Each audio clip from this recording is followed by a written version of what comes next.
니고데모라는 이름은요, 신약 시대에 헬라인들과 유대인들에게 흔히 있던 이름이었다고 합니다. 그래서 그 이름의 뜻은 백성의 정복자 또는 이긴 백성, 그런 뜻을 가지고 있다고 합니다. 니고데모에 대해서 공간복음에는요 전혀 언급되지 않았고요, 오직 요한복음에만 3회 정도 언급됩니다. 역사학자 요세푸스가 기록한 글에는 아리스토블루스가 로마의 장군 폼페이에게 보낸 사자로 니고데모가 언급되었습니다. 그리고 탈무드에 등장하는 니고데모 벤구리온이란 인물과 동일인이 아닌가 추정하기도 하지만 어느 것도 신뢰할 수가 없습니다.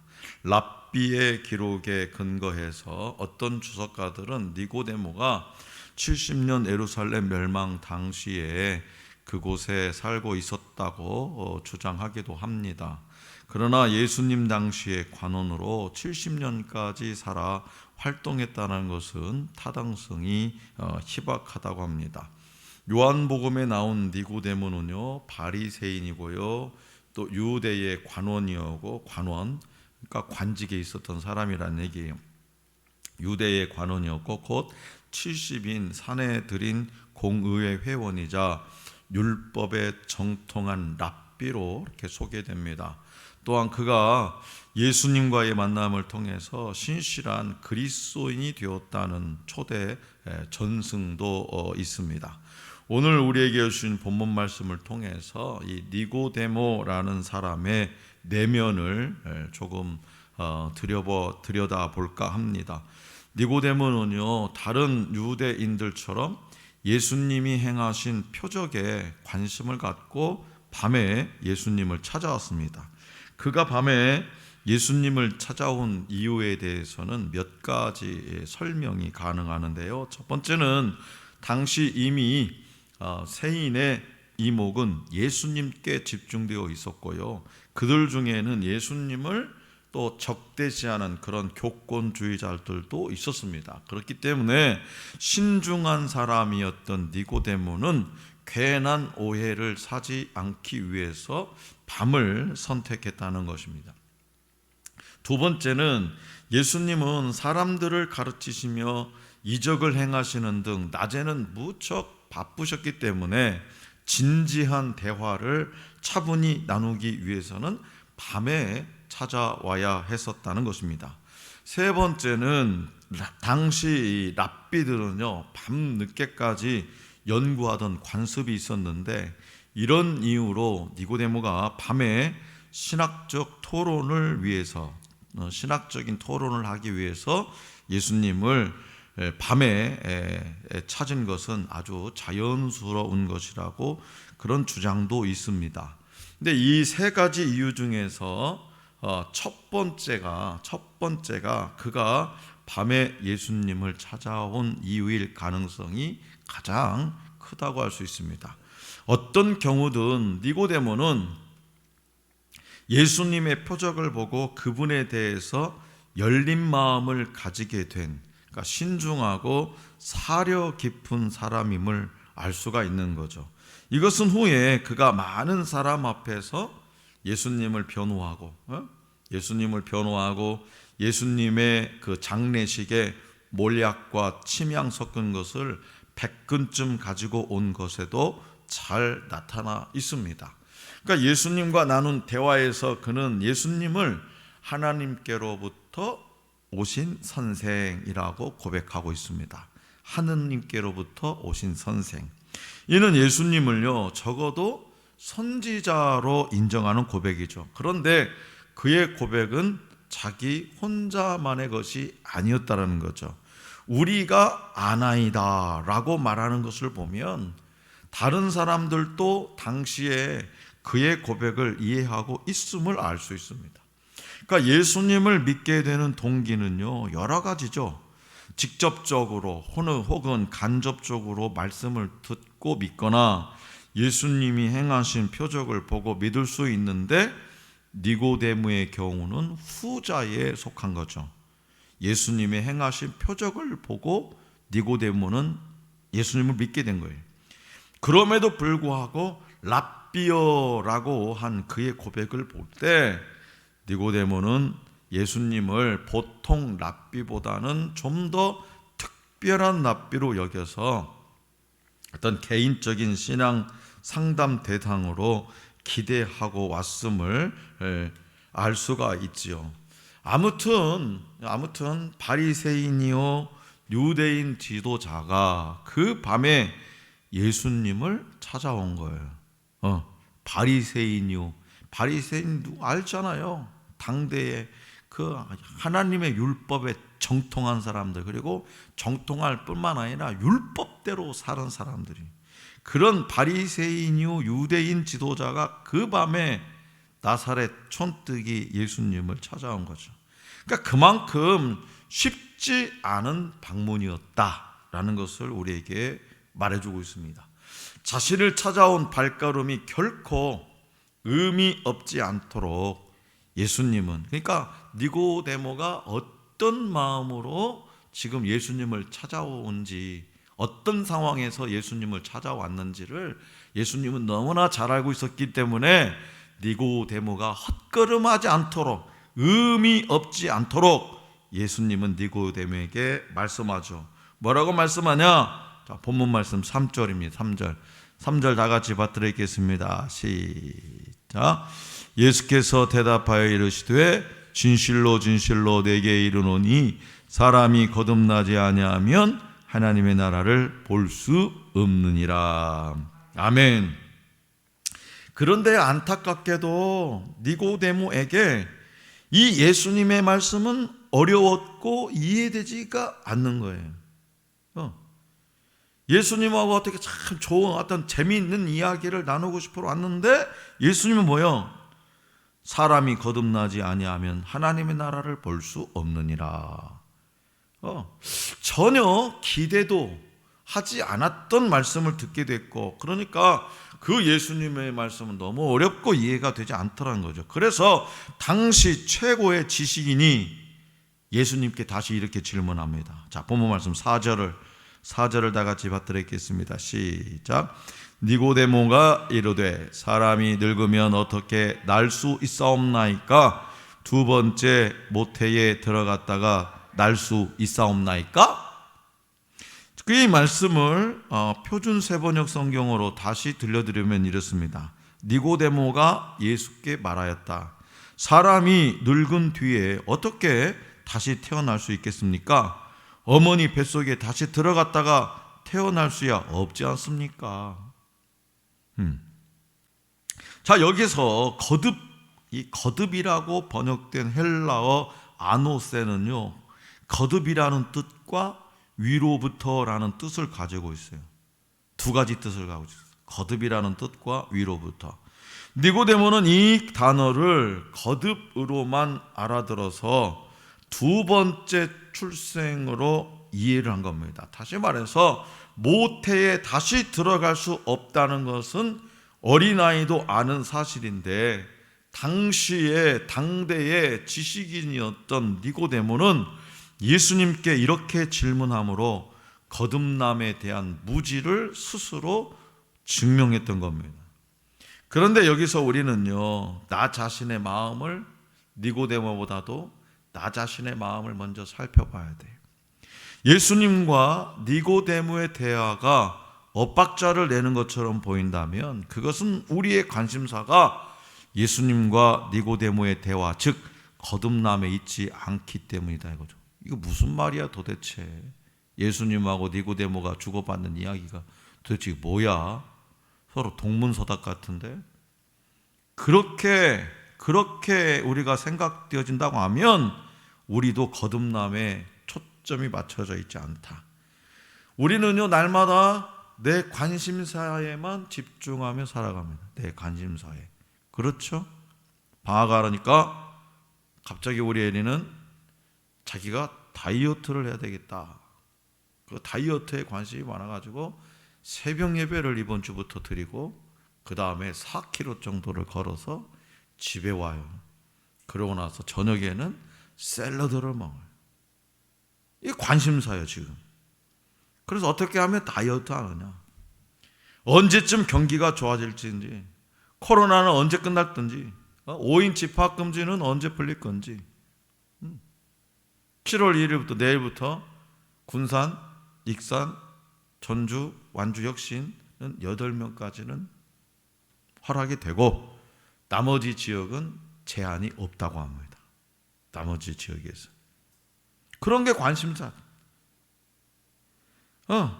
또 식자재 가격은 얼마나 올랐는지, 오픈박스에 갔더니 왜 이렇게 우유는 없는지, 부동산은 안정되려는지, 온다던 택배는 왜 안 오는지, 이런 일상적인 일들에 온통 마음을 쏟으면서 살아가요. 그런데 사람은요, 무엇이 절실하냐에 따라서 관심사가 달라진다는 거죠. 내 자신이 지금 무엇이 절실하냐. 배가 고픈 사람은 먹거리, 먹는 것에 관심사고요. 건강이 좋지 않은 사람은 몸을 회복시키는 그 무엇에 큰 관심이 있을 겁니다. 그런데 니고데모, 당대의 바리새인이요 유대 관원이요 산헤드린 공회원이었던 당대의 지식인이었던 이 니고데모의 관심사는 뭐냐? 예수님이었다는 거예요. 예수님. 그가 거듭남의 비밀을 깨닫고 결국 예수님의 제자가 될 수 있었던 이유는 다른 것이 아니었어요. 그럼에도 불구하고 예수님께 나와왔기 때문이에요. 사람들로부터 손가락질 받는 거, 미움 받는 거, 어떻게 예수를, 그 나사렛 촌뜨기 예수를 쫓아다니냐, 뭐 그런 거 다 제껴두고 그럼에도 불구하고 예수님께 빡빡 기어서라도 나와왔기 때문에 거듭남의 비밀을 깨닫고 결국에는 예수님의 제자가 될 수 있었다는 거죠. 그러니까 니고데모의 절실함은 뭐냐? 그 당시에 니고데모의 절실함은 예수 그리스도였어요. 예수 그리스도. 어린아이도 다 아는 것을 엉뚱하게 질문한 니고데모였지만 그는 예수님께 관심을 집중했습니다. 그것이 바로 은혜이고 거듭나음의 시작인 거예요. 하나님 나라에 대해 그 하나님 나라와 복음에 대해서 잘 알지 못하지만 그럼에도 불구하고 하나님께 예배하고 하나님께 찬송 드리고 하나님께 기도 드리는 것, 이것이 바로 거듭남의 시작이에요. 그래서 거듭남은 신비한 하나님의 역사입니다. 마치 바람이 어디서 와서 어디로 가는지 알지 못하듯이 모두가 바람의 존재를 알지만 그 근원지와 경로와 종착지를 알지 못하는 것과 마찬가지예요. 또한 거듭남은 하늘에 속한 신비예요. 하나님의 주권적인 은혜의 역사예요. 사람이 힘으로 할 수 없는 거예요. 많은 영혼이 구원을 받지만 그 믿음이 어떻게 생겨나는지는 알지 못합니다. 언제 구원을 받았는지 명확하지 않을 때도 많습니다. 그러나 하나님은 오늘도 주권적인 은총으로 영혼을 거듭나게 하십니다. 그래서 이 거듭남은 육체적인 재출생이 아니라 물과 성령으로 태어나는 영적 출생을 의미합니다. 그러니까 거듭나지 않은 사람은 하나님 나라에 대해서 별로 관심이 없어요. 교회를 다녀도, 예배당 문턱을 마르고 닳도록 다녀도 거듭나지 않은 사람은 하나님 나라에 대해서 별로 관심이 없어. 어떻게 하면 내가 복 받냐? 그 복 받는 거, 그 기복적인 것에만 관심을 받는 거죠. 온통 이 세상의 이야기들 뿐입니다. 잘 먹고 잘 놀고 잘 살고 잘 즐기고 이런 일들에 흥미를 갖습니다. 하지만 거듭난 사람의 중심에는요, 하나님에 대해서 깊은 관심을 둔다는 거죠. 오늘의 내 삶을 통해서 하나님은 무엇을 원하실까?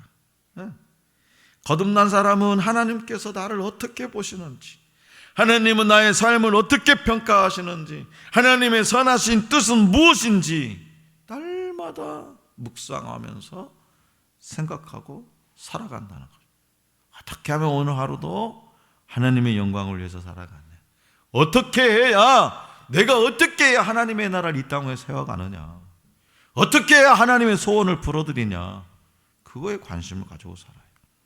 성도 여러분, 예수님의 깊은 은혜를 체험하고 진리를 알기 원한다면 현재 자신이 가진 세상적인 자랑과 위치가 그분 앞에서는요 아무것도 아니라는 것을 깨달아야 되는 거죠. 물론 우리는 내세울 것도 없고 지극히 평범하기 때문에 하나님 앞에 내세울 세상적인 자랑, 위치 그런 것도 없을 수도 있어. 그러나 그건 모르는 겁니다.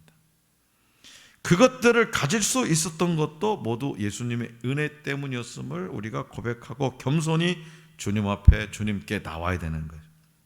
요즘 예수님에 대해서 생각하기보다 세상을 더 생각하게 만드는 것들, 나를 자꾸 교만하게 만드는 것들은 뭡니까?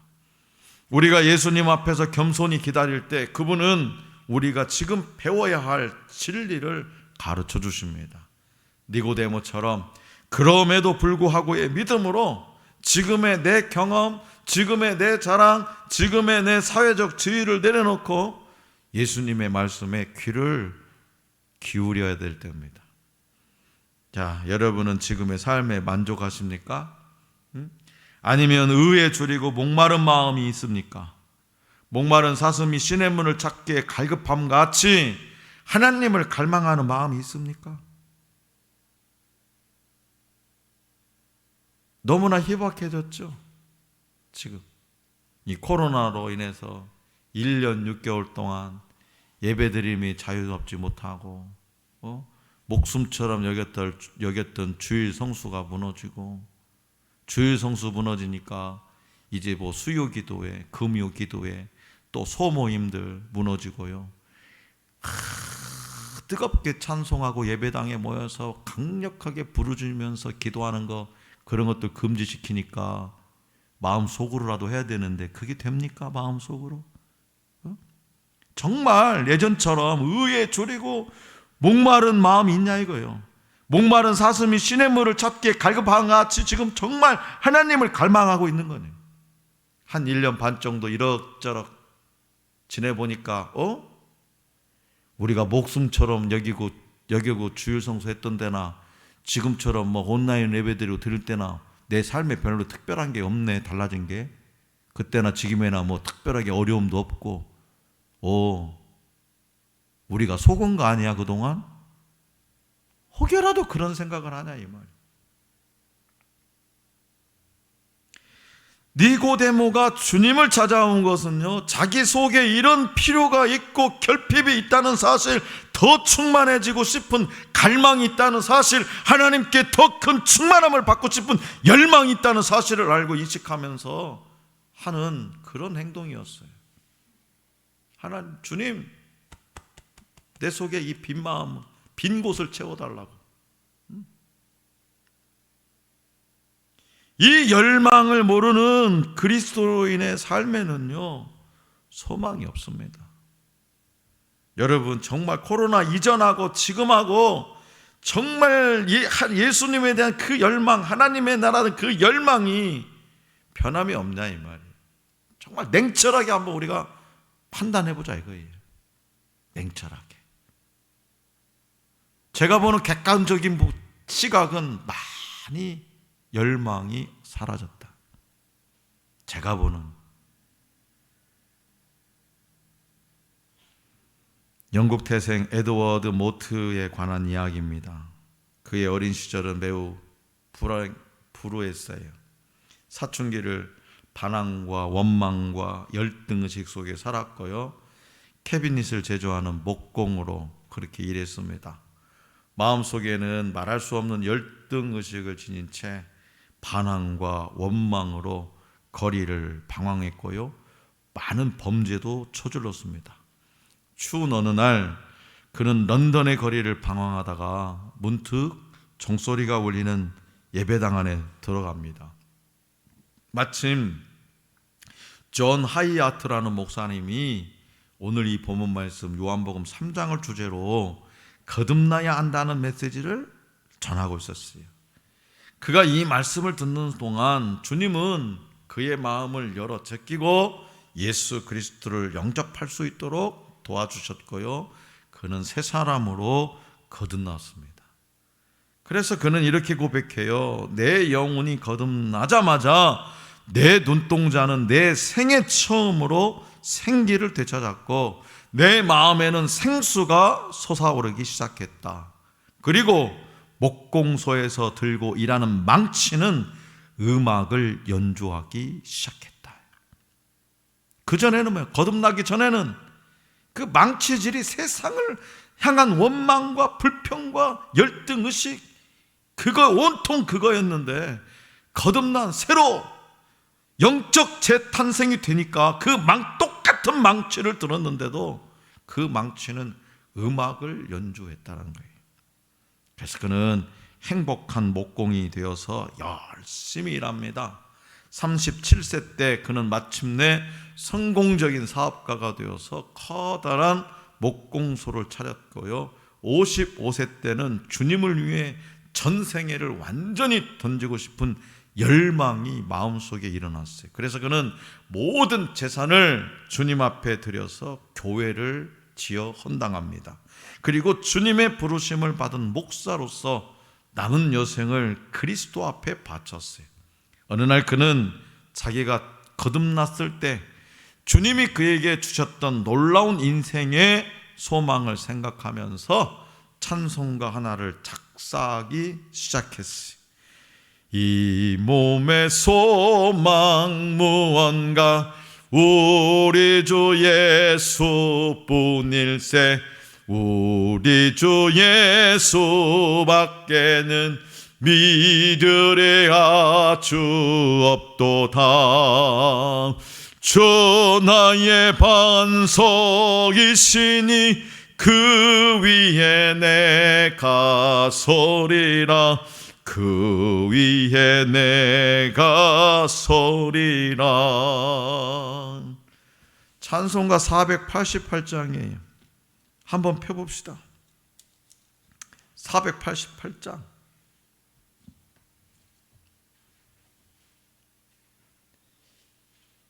(2절부터) 시작. 무섭게 바람 부는 밤 물결이 높이 설렐 때 우리 주 거센 은혜에 소망에 닻을 주리라. 주 나의 반석이시니 그 위에 내가 서리라. 그 위에 내가 서리라.